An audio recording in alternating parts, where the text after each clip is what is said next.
and weird stuff. We don't know what's going on. Oh my gosh, today, this whole week has been technically challenged. Welcome everyone. How are you all doing for your fine Thursday? Hopefully everything's going well. Yeah, we've been having fun here, man. It seems like everything I touch that plugs into a wall or uses any kind of technology is sideways, but that's okay. We're going to try to get through this. My original plan was to keep going with the clouds from Monday night, the live feed on Facebook. And with the way things have been this week, it's been really crazy, good crazy. I've had a couple really, really good things going on, some fun jobs and that kind of thing. So the problem is, though, that pushes a lot of other things out. And one of the things was kind of getting the rest of the cloud demo ready for today. So if you all don't mind, I would like to do a 543 with all of you, because usually by this point of the week I have a few of them done, and I don't. I only have one done. So I picked one that'll be a little bit more interesting. It's not black and white, it's sort of black and white, but we'll get to that in a minute. It goes along with our neon demo from a little while ago. So I hope you're all doing well. I do have a little bit of show and tell to kind of catch you up on what's going on around here. And that's what I got. So let me switch things around and yeah, we'll get rocking. Okay, so yeah, this gives away the project for today. One of the suggestions for Monday was the Edison light bulb. This is not the Edison light bulb. This is my reference just so I can get light bulb feel. But we'll get to that in a minute. Let me show you some of the things that are going on. And I want to make sure that everything is rocking here. Looks good. All right. So hello to everyone. Okay, so real quick, if you were on last night, there were technical challenges with the Open Studio last night, but that wasn't anyone's fault but my own. I literally did the video and forgot to upload it until like 5 minutes before it's supposed to go live. So that was totally on me. Crazy stuff. But anyway, so this is, you guys get the sneak preview. If you follow me on any social, you'll see this painting. I posted it today.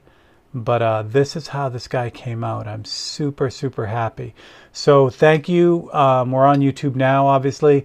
I put up a community poll to see what you all thought about the next episode, which is the framing episode for this painting, really the finale. So the way it was going, these frames are pretty, even though they seem very simple, they're pretty intricate on how they come together because they are made from scratch.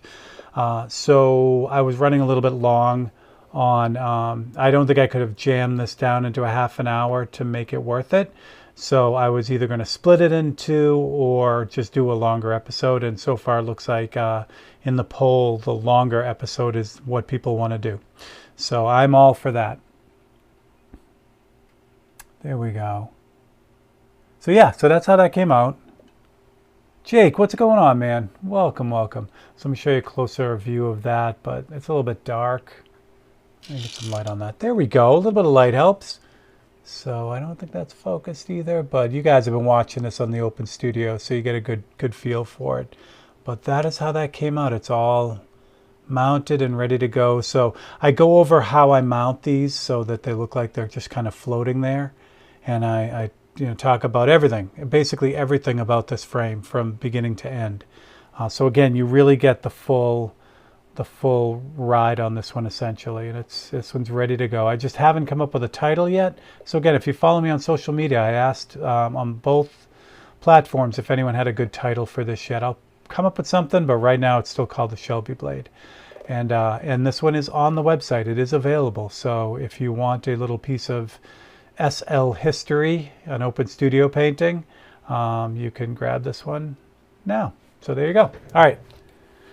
The other Open Studio kind of house cleaning that I need to do here is, as this one's coming to a close, we only got 1 week left on this one as far as the Open Studio goes, I needed to come up with the next Open Studio. So I was thinking a lot about, I'll switch over to this one.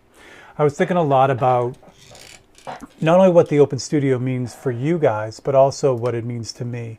And for you guys, it's nice because you guys literally get to see a painting from the moment I started all the way through to the end. And that's been a really, really fun thing for me to kind of share that with you. So what I thought I'd do as I'm looking at, what comes next, the razor blade one was great because I hadn't done a razor blade painting. I'd done a couple larger car paintings before that.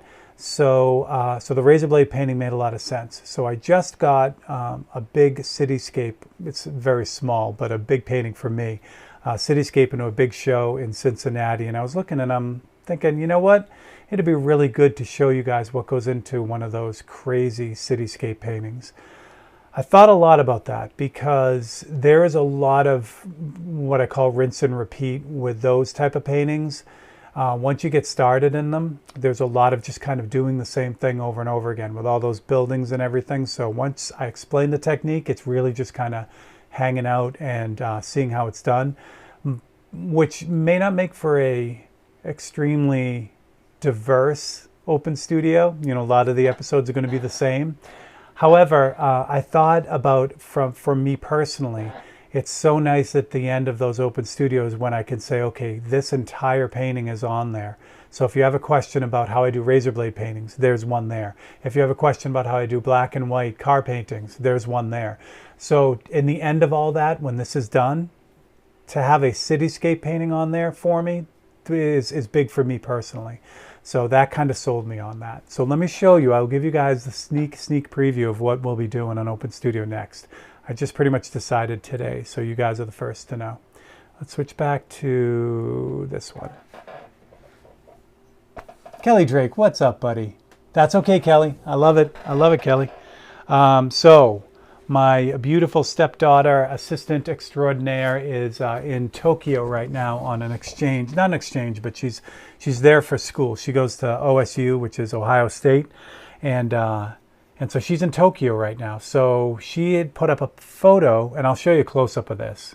It's awesome.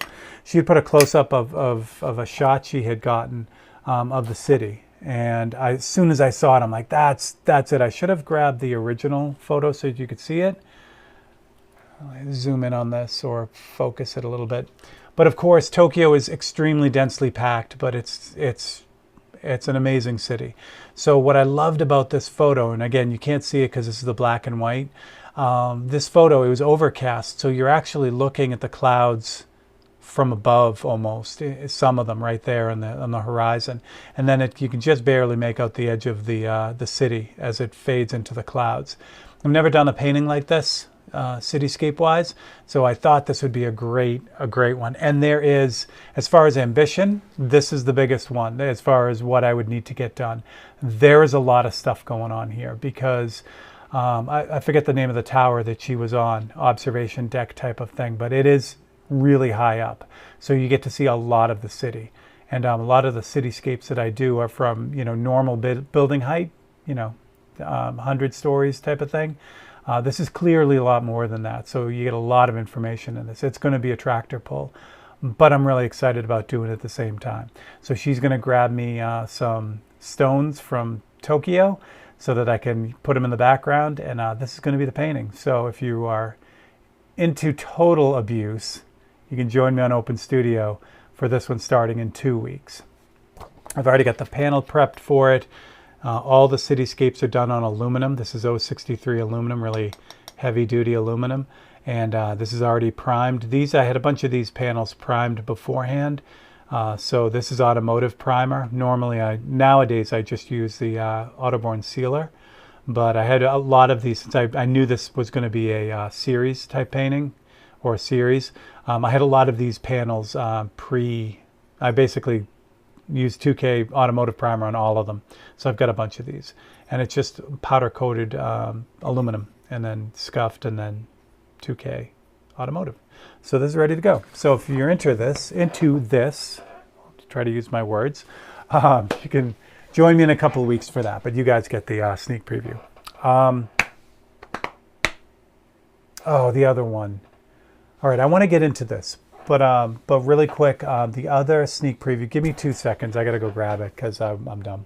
I didn't think to grab it beforehand. Hold on. Timothy John Smith. I know, Kelly, right? Add a little bit of extra fog in that. There is fog, but yeah, it's going to be a tractor pull. But I love it. Hold on 1 second.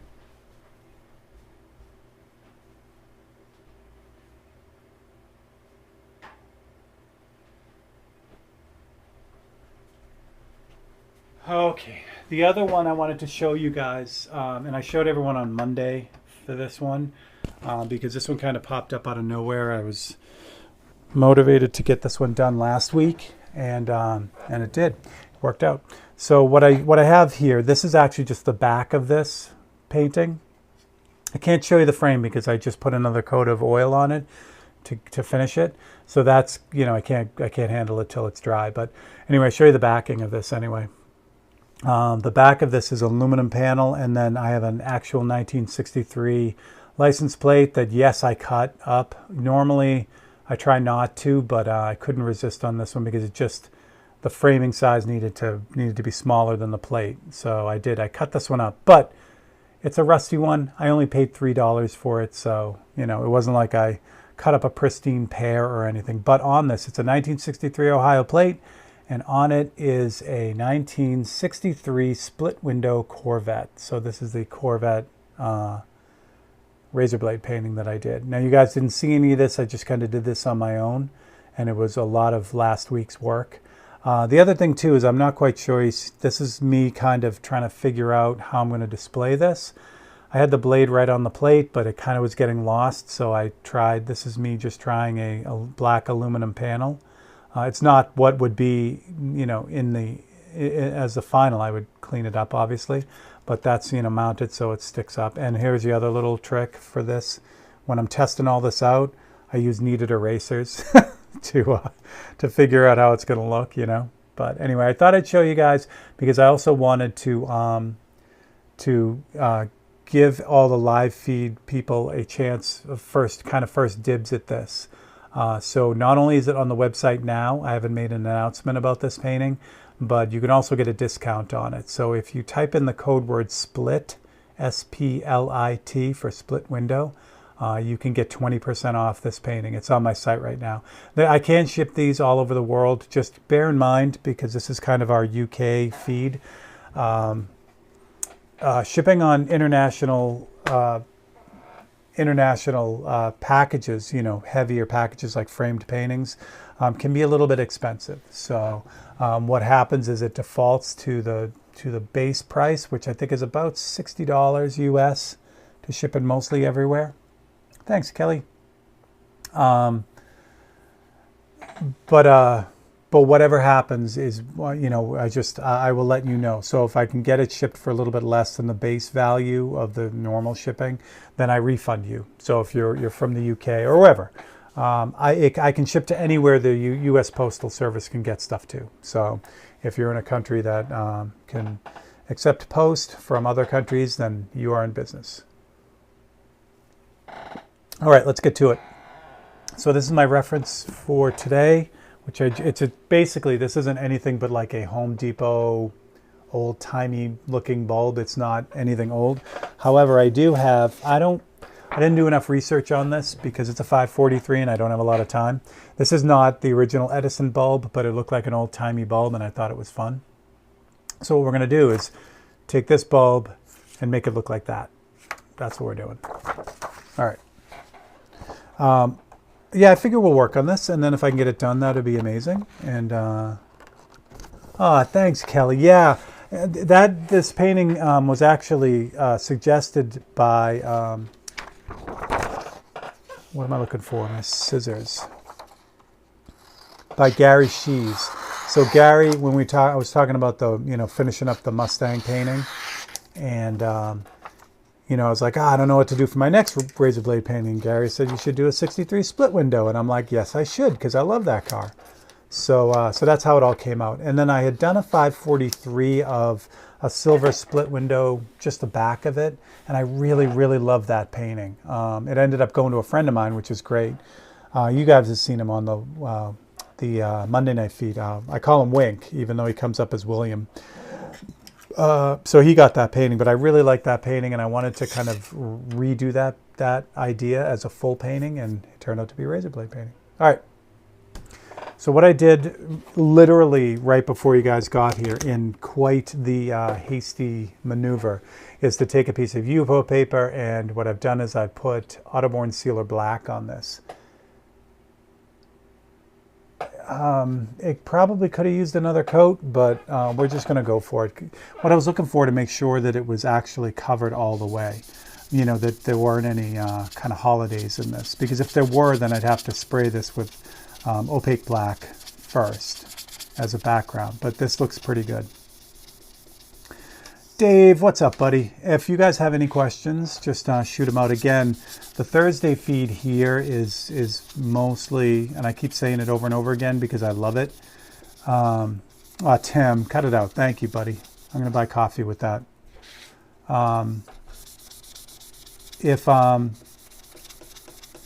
So the Thursday feed is not only for my friends on the other side of the lake, for the time like type of thing. But it's also, you know, kind of, I want to keep it as like whatever's going on in the studio. Like whatever I have going on is what I want to share with you all. So the Monday night thing, I kind of, you know, plan and listen to what people want for demos, and we kind of do more of a demo. But the Thursday feed, I love just kind of open up the shop to everyone who's around, and we just do whatever's going on. So that won't always be the case. You know, sometimes I'll have like the neon thing, or I'll continue the whatever I'm doing on Monday, so you guys can see it too, in case you can't make the Monday night. But again, it's going to try to be whatever it is. So again, you've seen me a million times with this stuff. This stuff is great. The Audubon sealer, any color you want from Audubon sealer, it all reacts the same way as far as sanding and all that fun stuff. It's super opaque. It sticks like hell to everything. So yeah. So again, this is why this stuff has replaced, you know, just regular, you know, primer for me. And it just sands so nice. So you can get whatever surface your little heart desires.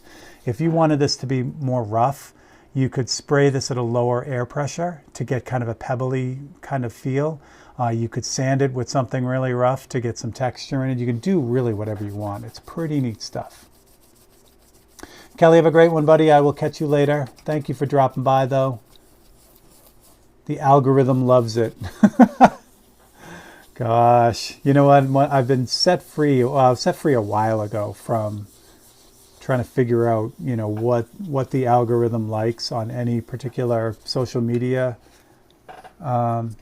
platform, because there's, you know, you just type in, you know, algorithm on any of the feeds or any of the social media sites, and there'll always be a million suggestions on, you know, what's new and what they're looking for and all that stuff. But it was endless. It was literally endless. It was endless to the minute. Like you'd read a bunch of stuff, and then 2 minutes later there'd be something totally different. So the one common thing, and the one thing that made the most amount of sense to me, and this is for any of you budding content creators out there, the one thing that was the common thread all the time, all the way through, and even today, it's just put out good content. That's the number one thing. The other stuff, you don't have very much control over. So, I mean, you might figure it out for a second, you know, you might hit it right, but after that, it's just going to change and go to something else. And it's, you know, if you're putting out good content and you have a great group of people like I do coming to see what's going on, then you win. And that's it. All right, so this is just FBS gold tape.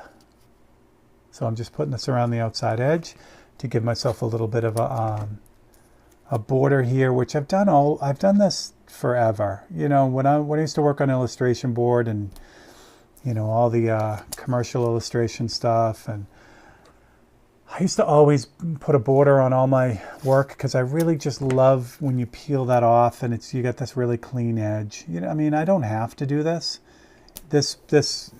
These are the 543s. The UPO paper is cut 5 inches by 4 inches, so there's plenty of room on the outside edge. Anyway, I could go right to the edge if I wanted to. But I just love when you pull the tape and it's got that nice clean edge on it, and OCD loves it. So, all right.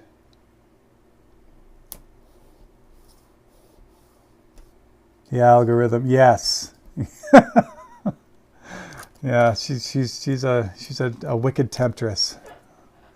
So that's the greatest thing if you're putting out stuff, no matter who you are, I tell everyone the same thing. You know what? Put your stuff up there. You know, put the stuff you're proud up there. Don't, I mean, well, I guess I shouldn't say anything. Because if you want to put up clickbait and that's what you want to do, and I mean, then go for it. That's great. But if you're really putting out like your artwork, for instance, or, you know, if you're a musician and you're putting out your music, don't get hung up on the numbers. I mean, yeah, pay attention to it, because there are things you can do to grow your platform honestly and correctly. But other than that, don't get hung up. Just put out your content as if 1 million people are watching, and you know, if you love it, and the people who hang around are gonna appreciate that and stick around and tell people and blah blah blah. So yeah.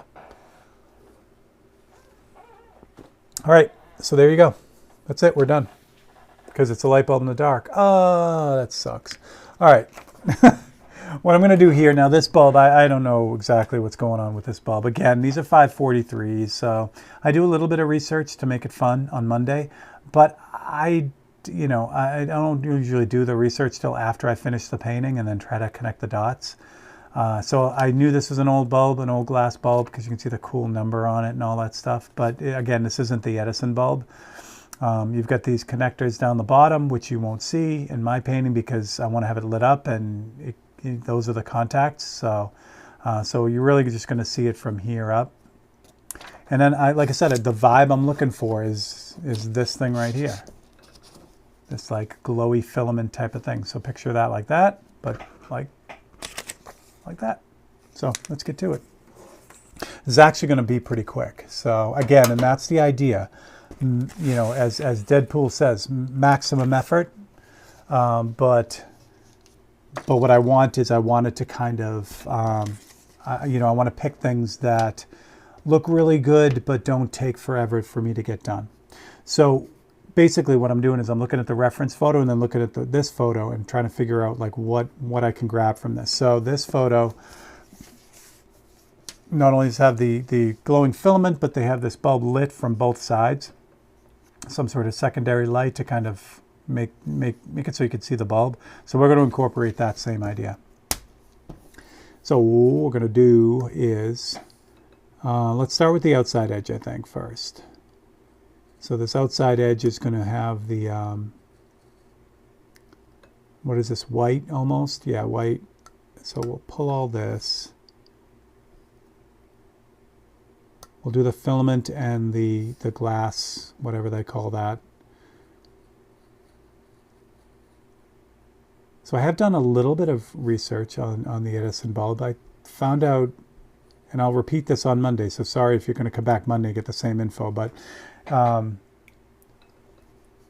it's neat. The original filament was platinum, and that filament burned for a few hours. So it seemed to me as if the challenge for Edison wasn't the construction or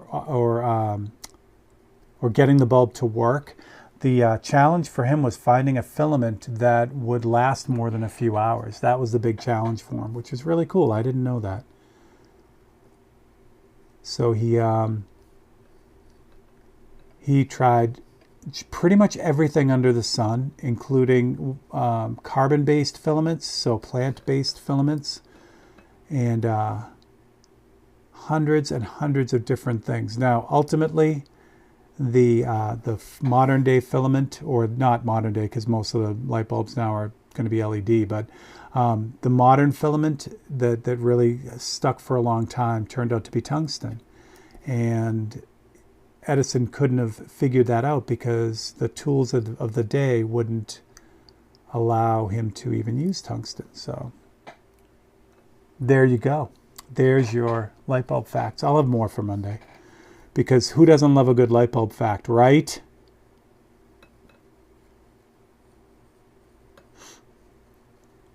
So I've already got one done. I'm not going to tip my hand on the subjects of this week, other than this one. Obviously, I can't hide this one from you, but But yeah, man, it was a great week. I love it when I look through the list and I don't even get through the list, really before I'm like, oh yeah, that one's definitely it, and that one's it, and that one's it. And then what I also love is that I end up, you guys have seen it, I end up using some of the other suggestions when I need to like build up a stock, essentially like if I'm going on vacation. All right, so this has the neatest little drippy thing on it where my Home Depot bulb does not. Oh, Dave, thanks. Dave, you are unbelievably generous, man. Thank you so much. So this, I'm going to do the same thing up here with the edge, the white edge. So with 543s, a lot of it is, what can I take out? What can I simplify and yet still tell the story? And I was talking to Marge the other day about these, because she asked, because we're trying to do the math, and I think I've done over 700 of these since we started. And we were talking, and she said, are you getting sick of doing them? And it's a valid question, because to do 700 of any painting, and I'm like, you know what? It's the weirdest thing. You would think, yeah, there's probably, there should be a time where I'm like, I got to go do, all 5 paintings. But it really hasn't hit me yet. And I think there's a couple reasons for that. One, I love the interaction with everyone, that everyone's given me these wacky, off-the-wall suggestions. So I love reading them, and I love like trying to figure out how they would make a good painting. But also, you guys know what I do as far as my painting style. My painting style is usually, like I say, a tractor pull, like that Japanese painting. The Tokyo painting is going to take forever, and it's like the same thing over and over again. These are great because I can literally like do them and they're done, and I get the instant satisfaction of seeing them done. And like I said, with what we're talking about now, it's fun to look at something and say, okay, what can I take out of that, yet still have it read as a great painting? And that I don't always get with the bigger paintings, because with the bigger paintings, like you put everything in, just do everything, So these have been not only fun, but they've also been a challenge for me, and I've really enjoyed them. So yeah, even though it's been almost 3 years now of doing them, I'm having a blast with them. I think I would do them even if no one suggested them, which I hope that never happens, but yeah. Bobby, what's up, buddy? Yeah, Dave, thank you again. Dave is amazing. All right, so there's the cut. So those are the white. That's going to set the stage for this. And again, we're not going to be here that long. This is not going to be super, like, it's going to take 2-3 hour painting. But again, the goal is to have something that looks really cool. So that's what I'm going for. This is also a good example of, like, of course, if you guys are keeping up with it, the 543s are black and white. That's one of the things I do right out of the gate to give you a little more light on this, to speed them up a little bit. They just, if I don't have to introduce a bunch of color, they go faster. So let's go this way. This one, however, will be technically full color, but again, the number of colors that are involved in this are not really a ton, so it works out really well. So I'm going to be painting the white first. So I'll put a bunch of magnets on the upper side because I can hold the lower side of this. Is that focused? Probably not. There we go. Same thing here. I want to get the magnets on the opposite side so that I can hold down, because I can hold down the closer side in all these. Thing goes.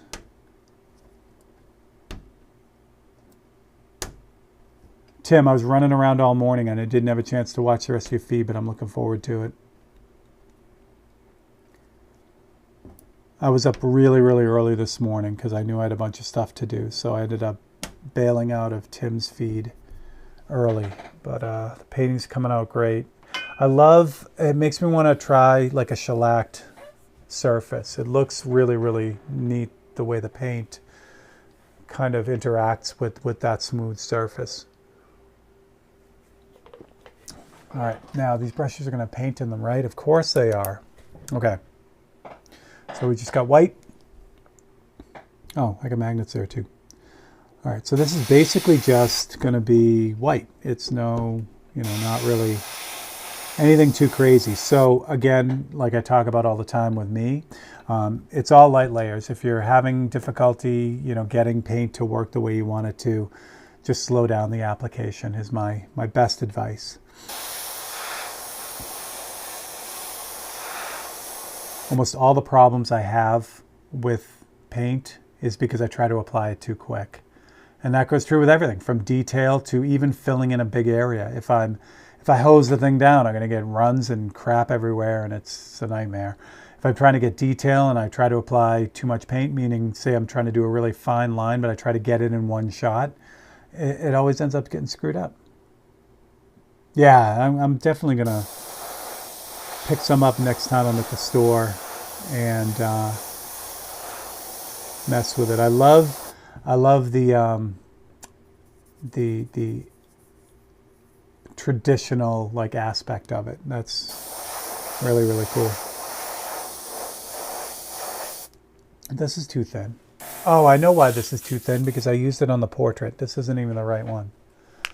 Mix, I mean, this paint is way too thin. So I'm gonna have to probably fix that, because I could tell it flooded underneath. So this is just a thicker version of that. What I had in the brush was 1 part paint to 10 parts reducer, because I was using it on one of the other paintings. I needed really thin white. What I wanted was something that covered a little bit better, because I've got this nice stencil here. I don't have to necessarily worry about, a super smooth fade or anything.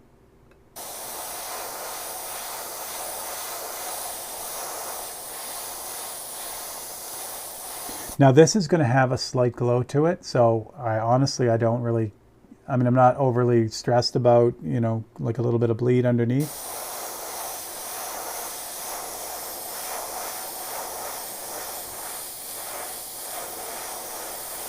But what I don't want is like a flood, like wet paint to roll underneath, because then it looks like little fingers, and I don't want that.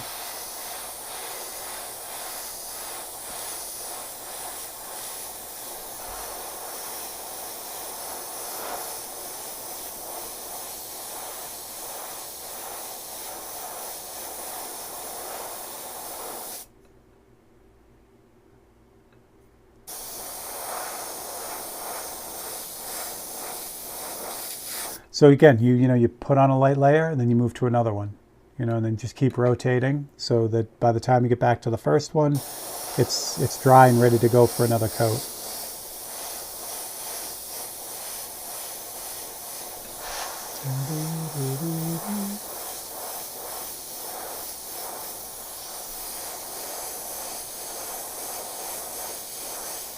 That's lovely. All right, I'm going to leave the white in the brush because I'm going to need that. So we'll check out how that came out. What I'm going to do is, since I didn't go for like 100% coverage there, because it's white on black, so it's going to look much brighter anyway. I just want to make sure that I've got enough paint on there. If I don't, I don't want to take the template off until I know for sure that I've got enough on there. So I'll take off all but 2, and then we can flip it up and take a look. But that's beautiful. Look at that. It's all glowy. Well, not yet, but something like that. All right. I think what I'm going to do is I'm going to paint white and then tint it. I think we'll do it that way. So remember the neon, how I did the first layer in yellow, that bright yellow? It's the same kind of idea here. Ultimately, the inside of this bulb is going to be like a glowing orangey type of golden yellow type of thing. So that's my final color. So I want a brighter color underneath that. Where the neon red, I use yellow as its base because that's pretty bright. But for this, it's going to have to be, a little bit brighter. The other cool thing is in this photo, the filaments are broken off of the, whatever they call those things. So I'm going to have to adjust that. Plus, I think I'm going to, I don't know what I'm doing, but I'm assuming this bulb has already been burnt out, which is why the pieces aren't really attached. So I'm also assuming there was a filament that went across here. So we're going to do all that. We're just going to make up a bunch of shit because we can do that. It's called artistic license. I hate that. I hate when the cop-out is artistic license. Why did you do that? No, it wasn't a mistake. It was artistic license. Or happy accident. Happy accident is that child that you say you love but you really weren't planning on. Oh my God. What's next? What is next? There's an inside line here, but I'm going to hand paint that. You know, I love this secondary little light. So I'm just going to hand paint that in because I'm not going to cut a template for that. There's no need for that. There's no need for that. I'm not going to even put the base in, so I'm just going to leave it like that. So I think it's this internal structure is next. And then I'm not sure what I'm going to do with the filaments. Like, I don't even know if this part of the filament glows, but it is in my light bulb. So we're going to do that. We're going to get some electrician going, what is that? Like, that isn't even a thing. And I'll be like, artistic license. All right. Knife. Okay. So let me do this. I'm just going to start making up light bulb terms. This is the internal globulator. Tim is cringing right now because when I do anatomy stuff, I make up words for the anatomy too. And Tim actually knows all the names for everything. So, although because of Tim, I did remember one, and that's Fat Pocket. I just, you know, that stuck with me. And I use Fat Pocket all the time. All right. We decided those are going to glow, but those can't glow there because they're broken off, I think. And even if they're not broken off, I'm going to assume they're broken off. So we're going to move these around. I got the Mills Brothers stuck in my head. Does anyone else like 1930s, 1940s barbershop? Sticking to my dad, and he used to love it, so I was listening to a lot of that. So there's my unbroken filament, and I think we're going to go here, but I'm going to go, again, artistic license. I'm going to go lower, and then what I'm going to do is I'm going to have a filament between them, but I'm not going to have it like zigzaggy like the modern ones. I'm just going to have a little wire going across. Perceptal fat pad. See, I love that. See, when someone says, oh, would you like another piece of cake? And I'd be like, no, I'm watching my perceptal fat pad.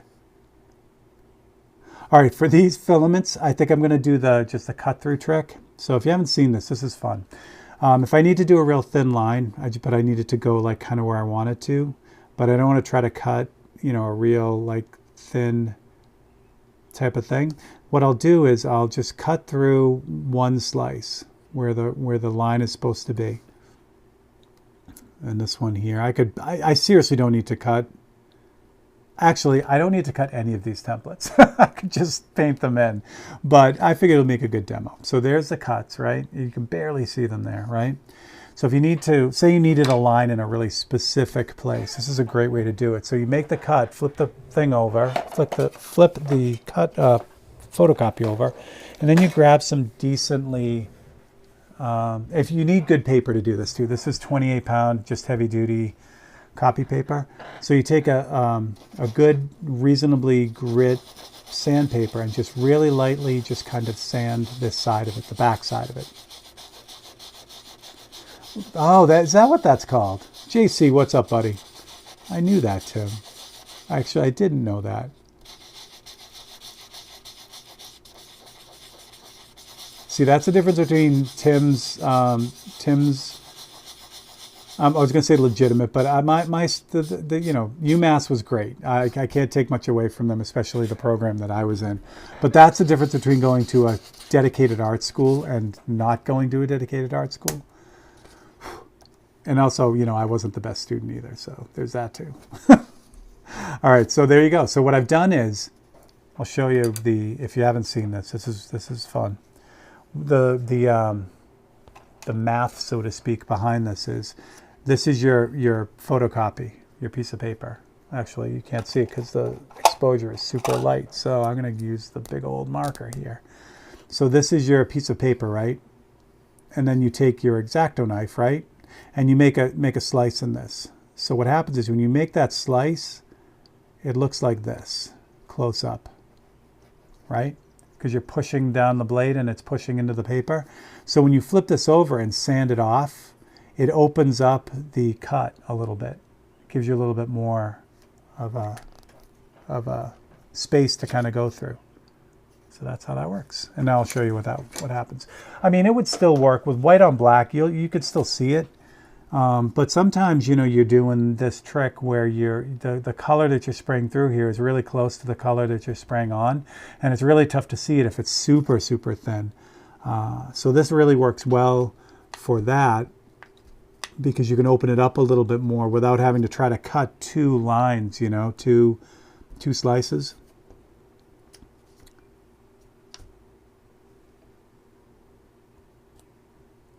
All right. I think that's good. I'm making too big of a deal out of this. It doesn't really matter, because it doesn't matter. All right, and I got that nice thick white. The other trick with this is too, if you do this trick, you really want to paint on the thicker side for the airbrush. If you have a really thin paint and try to do this, it's definitely going to spider web and get crazy underneath there. So you really want to use a thicker version of the paint that you're using, because you want, when you spray, all right, try it again. When you spray through this, you want it to just stay where it is. And that happens easier with thicker paint. Again, this is going to be glowing in the end, so it doesn't overly matter, but I'll just show you the effect when it works reasonably well.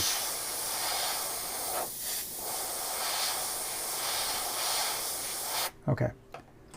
So she's giving me my filaments, and I didn't do a great job with this, but looks like a water drop on top. Yeah, doesn't it? And that's, you know, it was obviously, you know, blown glass. So, you know, yeah. So there you go. So there's your filaments. Super easy, right? So if you needed something, say you needed a line like these grill lines in the car. If I needed some, that's exactly how I did these on this painting. I don't know if you can see them.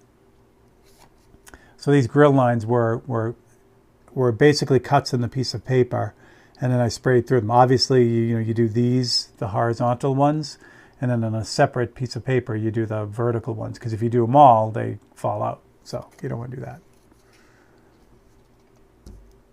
All right, that's good. What else do I got to do? Oh, I have this, and it was in the right place, and oh, well. I should have just sprayed it, but I didn't. Oh, well. Spray it now.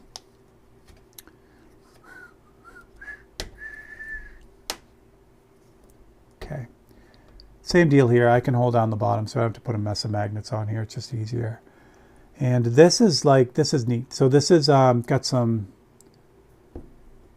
it's the edge of it that kind of is going to light up. So obviously I cut out the whole thing, but I'm not going to spray the whole thing. I'm just going to kind of run around the edge here, letting the airbrush just kind of fade into it.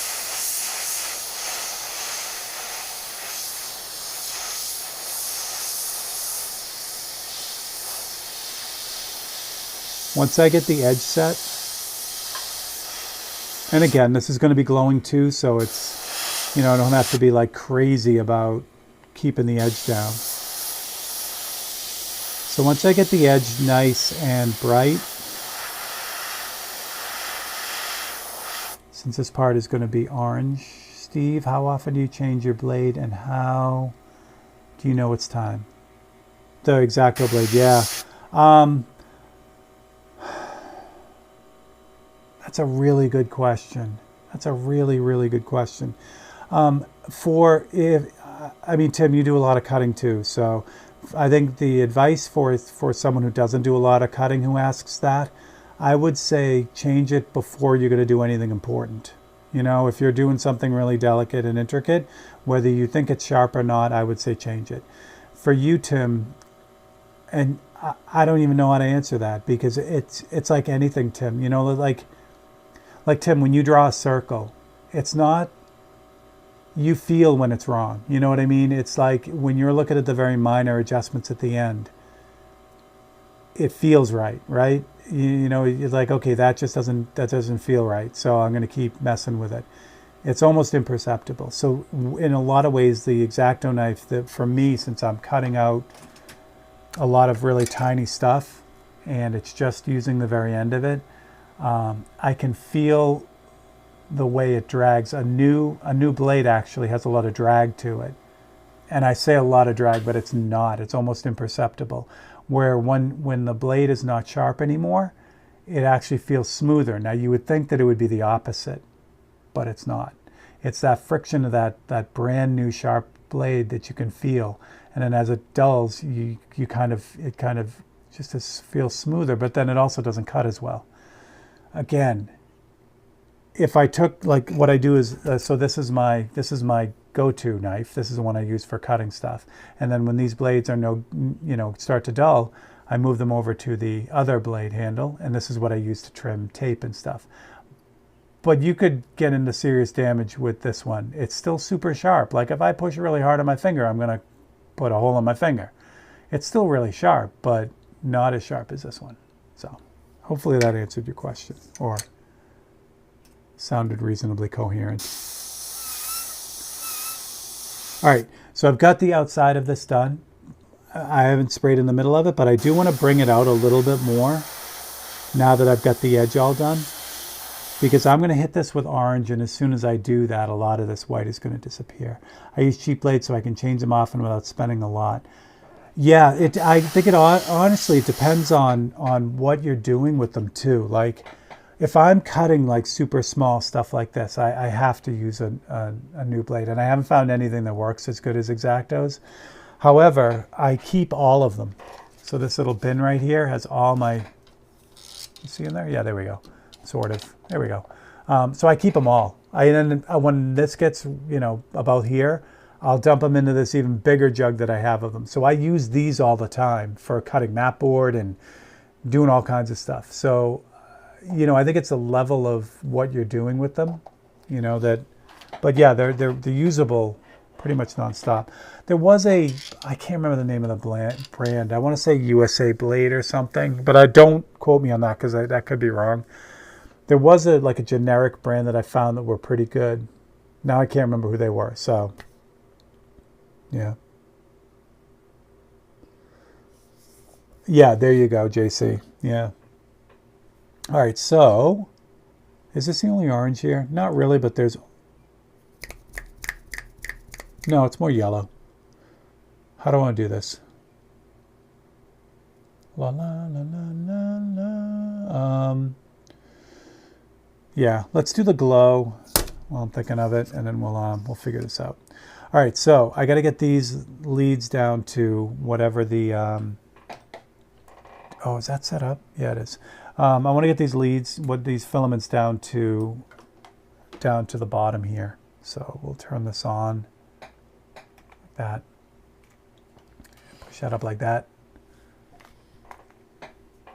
It should be up there. I don't know why that's down there. That's better. Okay, well, sort of better. There we go. It's time to swap the paper on this thing, the parchment. Running out of room. I grabbed the wrong brush, but this will still work. This is the bigger one. This is a size 1, so this is a little bit bigger than what I normally use. But it'll still work. So what I'm going to do is, let's see, we got those 2 little connectors for the filament. So I'm assuming you'd only be able to see the top of them. So we're going to do that. And then there's a little edge on them too, so maybe a little bit of the edge. And then the filament. I should be wearing my gloves so I don't get stuff all over this.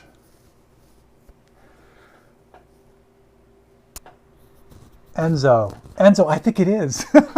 Did you say Edison bulb? I wrote them all down and I didn't check. So yeah, Enzo, if you said Edison bulb, this is you. Well, that's fun. Surprise.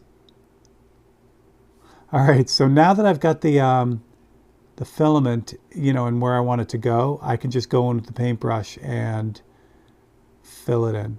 Just put it in the where it should be. So again, this is going to be glowing. This is going to be the part of the painting that's really glowing. So I'm gonna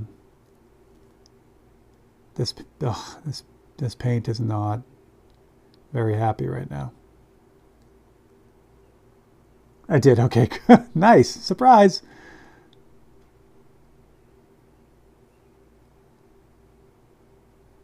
Yeah, there were a lot of good suggestions this week again. So I'm just going to thicken this up. And it's the same deal here. You know, this, what I mean by this paint is not in good shape. It's been on this wet palette for a while now, so it's absorbed a lot of water. And while you can thin the stuff with water, it doesn't work as well. It tends to separate a little bit more and goes on a lot thinner, more transparently. So as this stuff absorbs the water from the wet palette, it just gets really kind of watery, literally. So, I mean, it's going to work for us for now. And it's tough to reactivate it because once it starts to dry and, you know, it's dehydrating essentially. It's tough to rehydrate it. All right, so we're going to get that secondary reflection on this, which is fun. And I'm going to do it there. And I think I'm going to do it here as if the secondary lights are kind of not in the same place as the other bulb. So we'll go here and here, I think. Yeah, I loves it.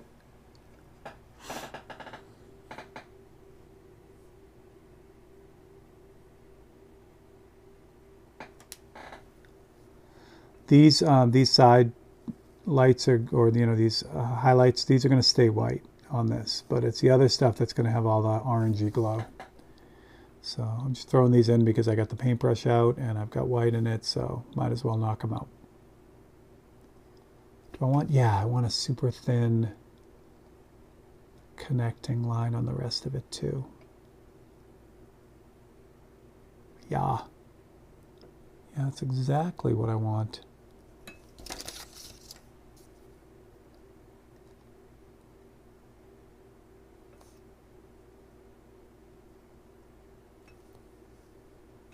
What else?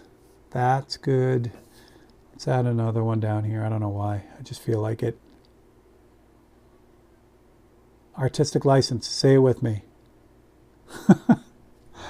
Oh, no. There are wires here, too. I have a feeling you probably can't see them, but I'm going to put something there because I need some sort of connection there.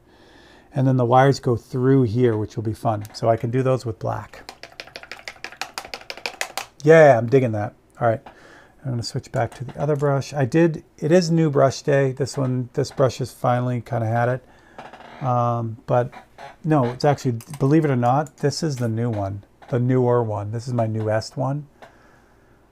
I got this when I was in Massachusetts. We see the ferrule is dented. This thing went through hell even before I got a chance to use it. I bent the end of it and I think I ran over it with a chair. It was in rough shape. But it served me all right. And usually I get about a year out of these brushes. So again, because this one took such a hit over and over again, I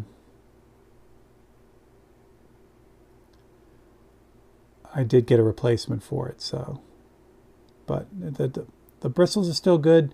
But again, the ferrule's all munched up. So I was afraid it would have knocked the opening of that ferrule out around, which I think it did, which is why this one is not 100%. All right, so the little wires that are in here, we'll put these in here now. Because once I put the orange on, I don't want to have to think about this again. Just want to leave it. Oh, that's probably too thick, but oh well. Chris Garcia, what is up, Chris? All right, that's good. I like it. All right, so there's that. Are we ready for glowing? Yes, we're going to do glowing, and then, yeah, we'll do yellow and an orange, and then I think we'll be good. Okay. So let's use this brush for that. There's black in here, right? Probably. There is. So I got a little bit of, there's a little bit of white paint right there, which I don't like. Oh, as I dump everything everywhere. There we go. So I'm going to take that out. So I still have black in the brush from one of the other paintings that I was working on. So I'm just going to use that black to kind of erase whatever's going on here. Same thing over here. And same thing over here. Although that's probably paintbrushable down there. I don't know what happened with that. Good. Okay. Glow. Glow. Yes. Yes. Yes. Glow. Okay. So now this version of this white might be too thick now. So we're going to swap out here real quick. Again, this what I used to lay all this out was 2 parts paint to 1 part reducer. So that's about as thick as these brushes are going to want to take with this opaque stuff. Any thicker than that, then they tend to spray really, really grainy. And again, you know, the brushes aren't designed for super thick paint. So switch to a thinner version. This is 1 part paint to 5 parts reducer. And we're just going to add the glow to everything that needs to be glowing. So I think what we're going to do is we're going to have the filament glowing, but this stuff is going to stay kind of where it is. I still have the pressure up really high. I turned the pressure up earlier when I was trying to get this thing sprayed black quickly. So add it up pretty high. All right, so we're going to add the glow on the filament first. So again, you know, here's the thing with doing this stuff. And this is, it's like frosting on a cake. If you're, you know, remember being a kid, you know, and you know, if you loved frosting and all that, you wish you had a whole cake made out of frosting, not realizing that if you had a whole cake made out of frosting, you'd throw up. This is the same kind of thing. This is the frosting. So when you airbrush does this thing really well, and it's a lot of fun to do. When you start spraying something and make it look glowing, you're like, oh, it's glowing. Wow, that's awesome. And then you keep going and keep going until it looks like trash. So I use the lean back technique, or if you do bigger paintings, do the step away technique. But what you want to do is do some of this and then step back and say, okay, how does it look? Does it look good? And if you say yes, then you stop. No matter how badly you think that more is going to be better, you're going to be that kid and you're going to throw up. So you don't want to throw up. So don't do that. All right, is there any glowing on the other parts of it? No, even though, see, I want to put glowing everywhere, but that's not going to be good. So Steve's not going to do that. So what I am going to do is I'm going to bring it out a little bit more than I have it. Only again because when I spray the color on this, which is going to be yellow, the yellow is going to it's going to make a lot of this glow basically go away. It'll just kind of dull it down. Do I have? Oh, do I? I do. Yeah, let's do this. This will be fun. Let's use candies. So we'll use tequila yellow for this.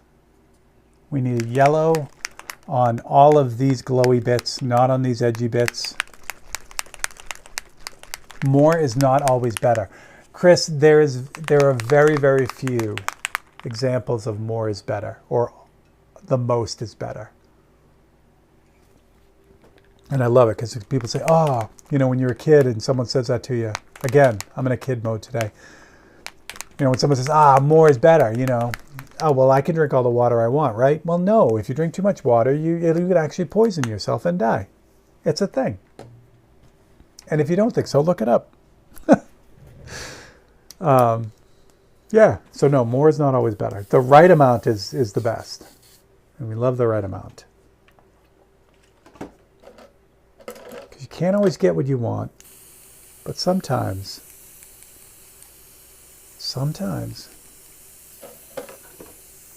All right, clean this brush out. We'll put some candy. I'm going to break the candy 2.0 rule here. But working on such a small area, it doesn't matter. And the rule for candies is these are dye-based colors. So dye-based and pigment-based. So pigment is a solid, dye is a transparent, and that's why Candy 2.0s work the way they do. So the thing is, this one has a binder in it, and binder is what makes paint stick. This one does not.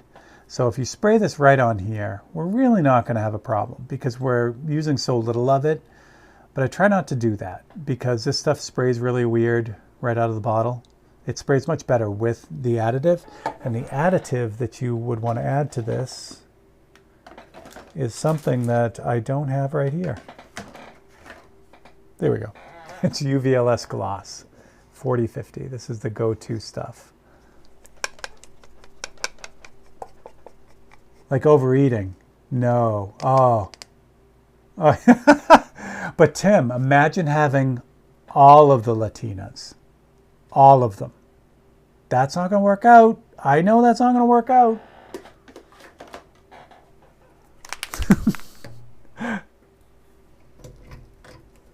Because you'll have everyone jealous. All the guys will hate you. They'll all be arguing. All right, so back to this. Quickly back to this. This is mixed with Balancing Clear. This is an older bottle, but 40-50 is the way to go. You can mix it with 40-30, but 40-50 is better for it. So the idea is you mix it with the 40-50. That adds the binder to it. It lets it stick. It smooths it out. Makes it spray better. All of the good things. Plus, you can also control how strong this is, meaning if you have like a lot of this in the 40-50, it's going to give you a really, really brilliant bright yellow. But if you don't want a brilliant, brilliant bright yellow, you can have a lot of 40-50 because it's basically clear paint, and just add a drop of this and it'll give you a very subtle yellow. So you can really have a lot of fun with it.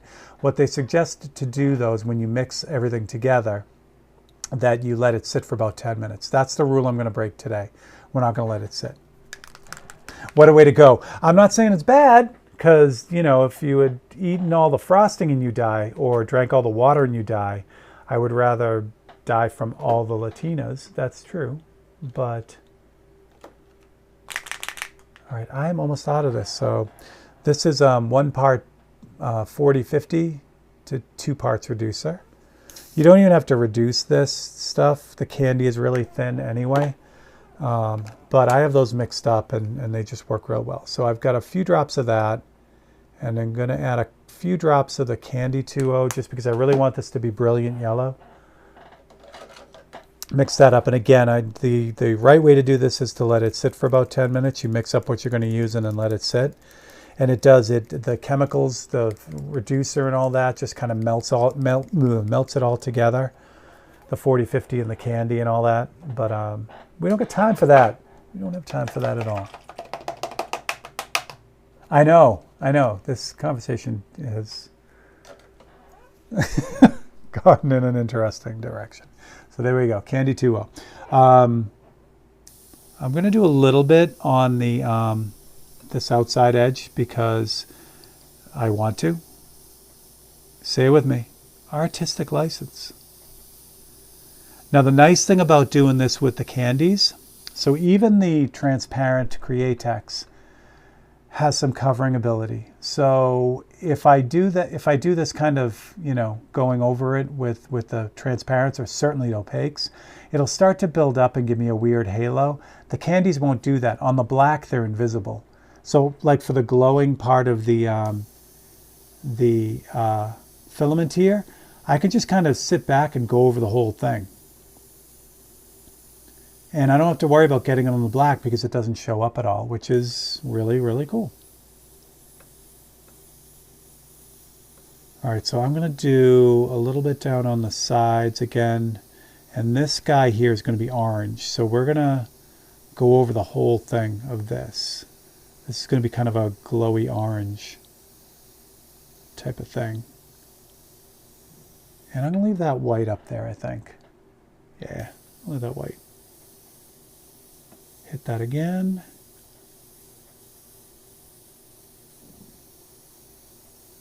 Same thing with this though, you know, light thin layers will give you the best results. This stuff will spider all over the place because it's so thin.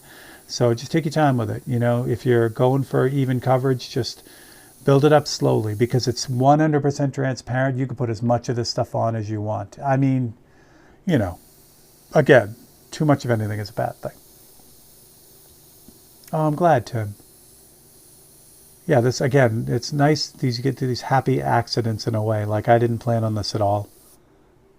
So this is good. All right. Now, I feel like I didn't put enough on this. Yes, I did. Yeah, I'm going to wait. Now you can see the outline of see that from the light hitting this, the candy has a different sheen than the background. So you see it there, but trust me, when I clear this thing, you're not going to see any of it. Even from a different angle. Like if you look at this sharply at an angle, you won't see any of the candy. Now, we're going to do orange candy, and then this painting is going to be almost done. But before that, I want to brighten up this filament. I really want to make this look like it's glowing. There are two things to keep in mind with candy. So candy is a dye base, like we talked about. It's got dye instead of pigment, so it's super thin. What dye really does well is migrate through other colors, essentially. So what I want to do is I want to brighten this up by repainting this white. What's going to happen is, though, if I wanted this to be absolutely brilliantly white, I'd have to put a coat of a barrier between that yellow and then what I'm going to put on for the white. If not, for instance, if I did this in red candy and then I painted a white line on top of that, the white line would turn pink. It would draw the candy, the dye, into the white, no matter how many times I did it. What you need to do is, if you really want to have that effect, you have to put a barrier coat, and Createx makes a barrier coat. So that is, do I have it here? Yeah, I do. It's called, ironically enough, bleed checker. So 40-40 bleed checker. Say I wanted that line to be completely white. I would spray over put a couple coats on this. What you need is a solid film of this, and it doesn't take much with this stuff. This is used right out of the bottle. You don't mix this with anything, because what it does is it's dissimilar from all the other stuff here. So that's really important. You don't want anything in your barrier to be common with the things it's coming in contact with. And the reason why is because if there's a common element, say I reduce this with 4011, now I have a common element between this and this, that allows the dye to go through it and get up into the next layer. So you just want to use this straight out of the bottle. So there's your tip for the day. I'm not going to do that because it's not that important that I don't get any bleed on this. If I get a little bit of bleed, it's just going to turn light yellow, and that's okay. But I figured I'd throw that out there because it's good to know. Why could you need an effect like this? You could. The thing is, Chris, neon doesn't glow like a filament. The glow is from the gas on the inside. So if you do your neon like this, it's believe it or not, it's not going to look like neon. It's just going to look like a glowing rod of something, like a lightsaber. So if I were doing the lightsaber paintings, this is how I do it. But if I'm doing neon, I do it the other way, where it's that buildup of bright color in the middle, and then the darkest color is on the edge, and there is no glow around it. There can be glow around neon, but what the glow you're seeing is the glow against the background, the background that the sign is up against. All right, so I put out a little bit more white paint because, like I said, that white is seizing up on me here because it's drying out. Now again, Chris, again, you can do stuff however you want. If you want a certain effect, if you want the neon but want to look like it's, like it's lightsaber-y, then just go for it. Do the same effect, and it'll look good. There's no doubt about it. So again, it boils down to what you're trying to get out of it. All right, so I get the white. I'm going over this. Even now I can see it. It's pulling up that yellow, which again, that's okay for this. Because again, it's a 5:43. We got to get it done in 2 hours. It's got to be done in 2 hours. Done. So I did the white, but it's turning yellow, but that's okay. Let that dry a little bit while I'm working on other stuff. So, because we're going to do the orange while this coat is drying. That almost completely turned yellow, which is fun. It looks good, so I'm not worried about it. But again, if you wanted that bright white, you'd have to put that barrier coat on there. So again, the Createx makes that awesome water-based bleed checker. Any dissimilar product will work. So say you had like a spray clear or something, a solvent-based spray clear. That would also do the job if you had a complete coat over it. But again, that's kind of a pain in the ass too, to go and spray that. All right, so we're going to switch to Grabber Orange, I think is what I have up here for candies. Candies are a lot of fun to play with, though. I don't do a ton of super transparent artwork, though. But if you do, you know, it's a good thing to kind of mess around with, because they have a bunch of colors. They all mix together great. It's, you know, it's part of this series of, or paint lines. So, you know, you can mix and match like I'm doing here with Wicked colors or illustration colors if you want a pop of something, or want to, you know, tint something in your painting and want something 100% transparent. It's good to grab transparent sealer instead of bleed checker. The bleed check seems to go bad fairly quick. That's interesting. Yeah, I don't do enough of the candies to know. But again, you know, I'm assuming that the bleed checker is, I mean, the transparent sealer has none of the same components, and it doesn't bleed because obviously you're doing it and it works. So I love the transparent sealer. I'm using it more and more. I don't know that I'll eventually, I mean, I might replace 4050 entirely with bleed checker. I mean, transparent sealer, but it's certainly right now I'm at the stage where if it's not broken, don't fix it. Although, you know, I talked about streamlining in one of my videos. That would be a great streamline. If I had one transparent component that I could use for everything, that would be super nice. But again, I'm happy with the way things are working now, so I'm not worried about it. All right, so this grab our orange. So the orange I'm going to use for this, the glass element down the bottom, or whatever they call this. So again, I've got yellow on there already, so this is really, really nice. It's not going to take a lot of orange to move this over, and it'll just kind of give me that. I mean, I didn't have to spray this with yellow first. I could have just done it with the orange. The candy would work great with that. But the yellow just kind of helps it along, and if I miss a spot or I want it to look a little bit different, you know, it works out pretty well. All right, that's good. I kind of feel like I want some orange just on the outside of this glow. So I'm just going to kind of move around the outside, very outside edge of this, and give that glow a little bit of orange right around the outside edge. I think that looks nice. Inside? Yeah, inside too.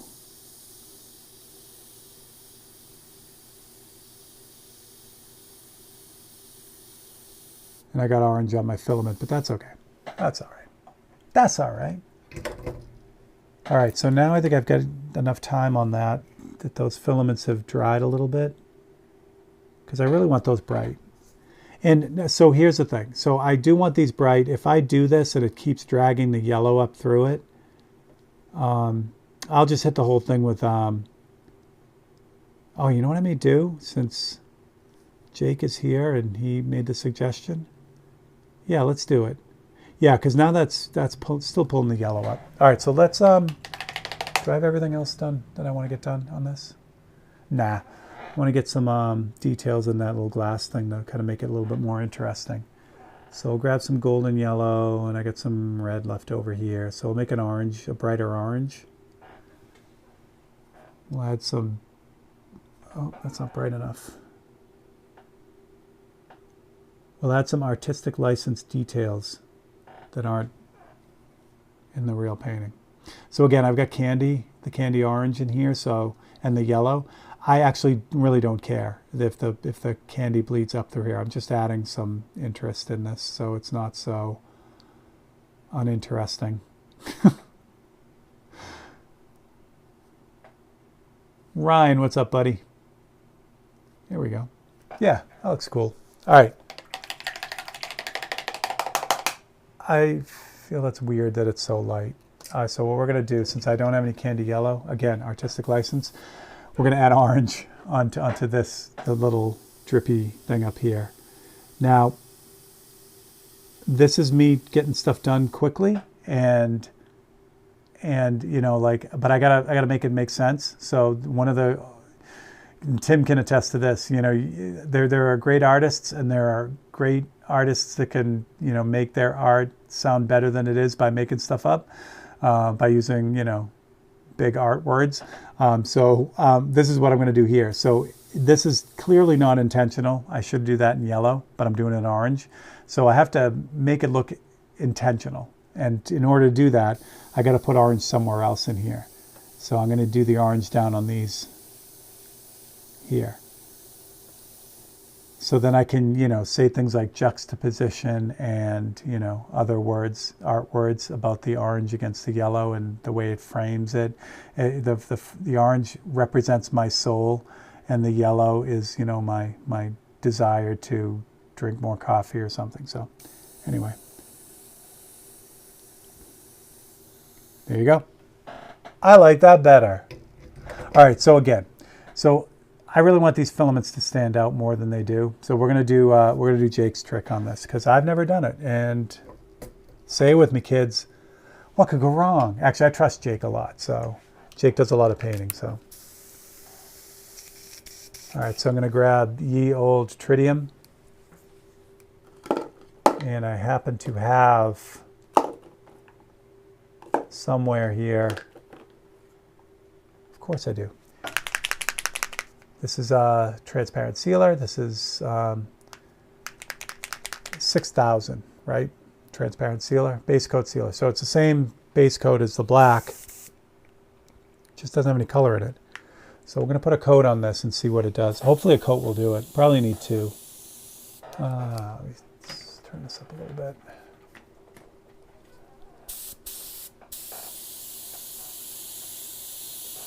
I really shouldn't be doing this here, but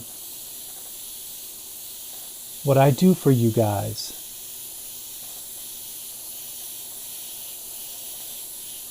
all right, so there's the first even coat. Unfortunately, I gotta let that dry. So I may have screwed myself by doing that because this really needs about 10 minutes to dry before I put the next coat on. But yeah, but I like it. All right, so that's what I got. The only thing I'm going to do left on this, which I should have thought of that, you really do need to let this cure before you put the next coat on because it doesn't do any good to you know, flash dry this by moving a bunch of air across it and then, you know, hitting it again. It defeats the purpose. So I'm going to let this, you know, do its thing. The only two things I have left to do, and the only difference you'll see on Monday for this is I'll go over this line again with white. And you'll see on Monday that this line will be brilliant white. So, and then I'll sign it too. That's what I got. Isn't it fun? Yeah, Jason Hughes, absolutely. Jason Hughes are great. I love them, especially with stuff like this. So there you go. So that's your 543 bulb. And what time we got? That wasn't bad, an hour and 20. So yeah, so that was good. I feel good about that. What else do I got? That's all I got. Oh, you can see that if I tilt this the right way, you can see that the base coat. The beautiful part about this is I could put like 3 or 4 coats of this stuff on. I could literally sand it. That's how good this stuff is. The transparent sealer is amazing, as all the base coats are. All right, so that's what I got. Thanks for joining me with that too. That was fun. I'll switch over to this. So, you know, hi everyone. There we go. Turn that off. Now we can switch back to this one because it works. So there we go. That's what I got. Let's see. Yeah, Monday is that. Come back Wednesday for the final episode. Bring your popcorn and your, change into your pajamas because it's going to be probably about an hour video for the last open studio for the Mustang Blade. Again, if you want that painting or if you know anyone who wants that painting, that is up on my site now, which is very cool. So not only could you own the painting, but you will have the beginning to end of it. You can watch the entire process. It's going to top out at 19 episodes. So not too bad at all. And then we'll start the next one after. So that's what I got. All right, kids. Thank you for hanging out. Dave, if you're still here, thank you so much for the super chat. That was amazing. I hope you guys have the best weekend and be safe, be good to one another, enjoy it. And I will catch up with you all on Monday. Thanks a lot.